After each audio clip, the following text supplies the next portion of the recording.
Gente boa, e para encerrar a ligação molecular ou covalente, está aqui, ó.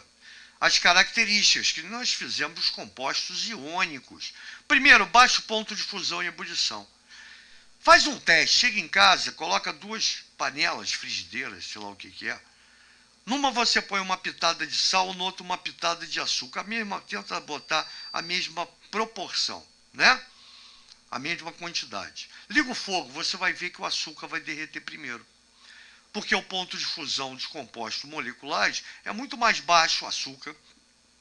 É muito mais baixo que o ponto de fusão dos compostos iônicos, o sal. Por que isso? Porque o composto iônico, lembra que a atração entre os íons, eu falei que é uma atração muito intensa. É a atração eletrostática entre cargas opostas. Já aqui não, aqui a atração é magnética, lembra spin? Cabecinha para cima e para baixo. Então, além da atração magnética já ser uma atração fraca, ainda tem a repulsão pela carga negativa dos elétrons. Então, na realidade, quando você fala em atração magnética, é uma atração muito fraca. Apresentam baixa dureza e são quebradiços. Nota que eu botei lá embaixo que os compostos moleculares eles se apresentam em temperatura ambiente, tanto no estado sólido, líquido ou gasoso. Quando a gente fala quebradiço, é evidente estado sólido. Então, de novo, por você ter uma baixa intensidade de atração, a atração é muito fraca, eles se quebram com muita facilidade. Apresentam baixa capacidade de condução térmica e elétrica. Esses caras aqui, como não tem elétron disponível nem a mais e nem a menos, né? Você não tem como conduzir a corrente elétrica por eles. E na sua grande maioria são gases. Quando a gente coloca que o grafite é exceção, o grafite apresenta brilho, que nem metal, é só olhar a ponta do teu lápis. O grafite conduz a corrente elétrica, sabe por quê? Eu acho que você já ouviu falar no tal do grafeno, que é uma parte do grafite. O grafite, pensa numa grade, né, hexagonal, formando uma grade de ferro, formando desenhos hexagonais, né? O grafite é aquilo. E aí você vai ver que cada carbono que faz a ligação entre cada hexágono só tem 3 ligações. Isso quer dizer que no grafite você tem uma nuvem de elétrons disponíveis. Não é disponível porque eles estão de bobeira, não. Eles estão disponíveis porque eles estão ali girando livres em cima daquela tela, como se fosse a tela da sua quadra no colégio. Tá? Aquela tela ali formada por hexágonos.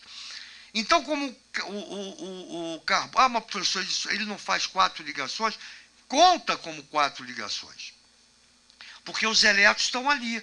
Só que esses elétrons eles vão formar essa nuvem, vão ficar livres. E devido a esses elétrons que não estão na ligação, isso na grade, no grafite, tá?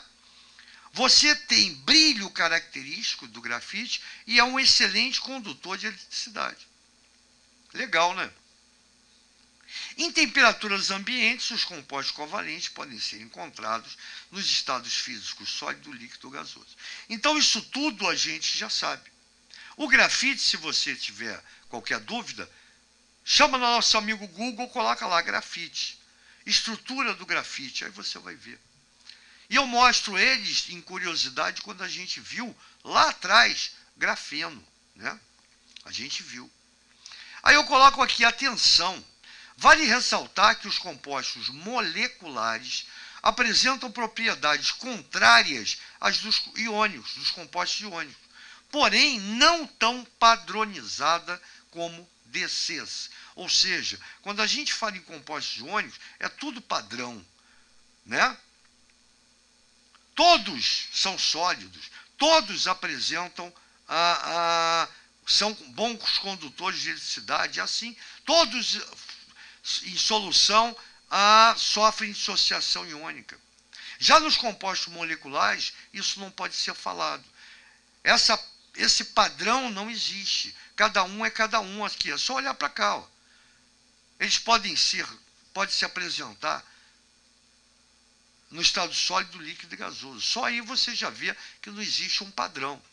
Segunda coisa importante, as características expostas, tudo que a gente mostrou aqui, servem como noção geral, pois a realidade desses compostos moleculares é diferente e cheia de particularidades. Cada um é cada um. Olha o grafite aí como exceção. Então, quer dizer, isso aqui, ninguém vai se... Como eu falo, a gente aqui está conversando. Futuramente, quando eu falar alguma coisa sobre isso, você aí vai se ligar, pô, o cara falou. Agora eu estou lembrando. E aí é para usar. Entendeu? Tranquilo? E aí eu coloquei aqui os ácidos, como a gente não viu ainda, e a gente falou aqui, os compostos covalentes, os compostos iônicos, em água sofrem dissociação iônica, o cristal, a água quebra a atração eletrostática e separa o cátion do ânion. Eles ficam nadando na solução. A mesma coisa ocorre com os ácidos, que são compostos moleculares. Aqui, ó, hidrogênio ligado a metal.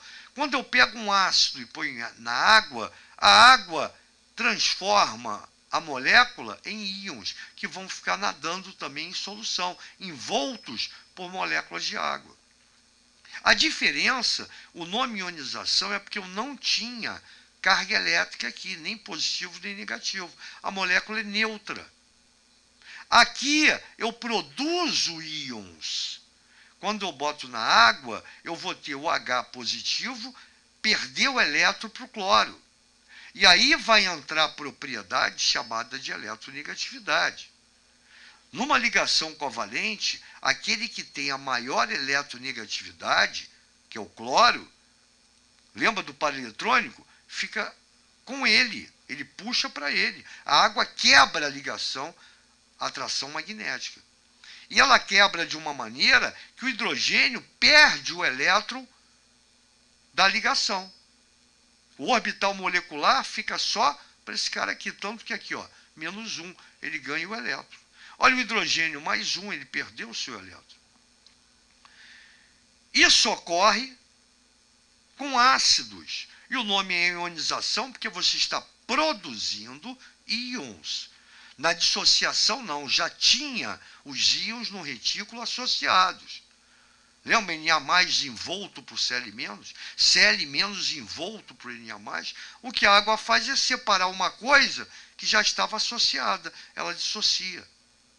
Aqui não, aqui eu não tinha nem positivo nem negativo. Quando eu boto na água, aí vai entrar o papo da eletronegatividade e vai separar menos eletronegativo positivo, mais eletronegativo negativo. Cátion e ânion. Tranquilo, gente boa? Então isso aí é para dar um alô, fechar com chave de ouro. Falamos tudo realmente agora de compostos moleculares, ligação, dativa e coisa e tal. Tranquilo? Eu sei que vocês entenderam e até a próxima aula, se Deus quiser. Grande abraço.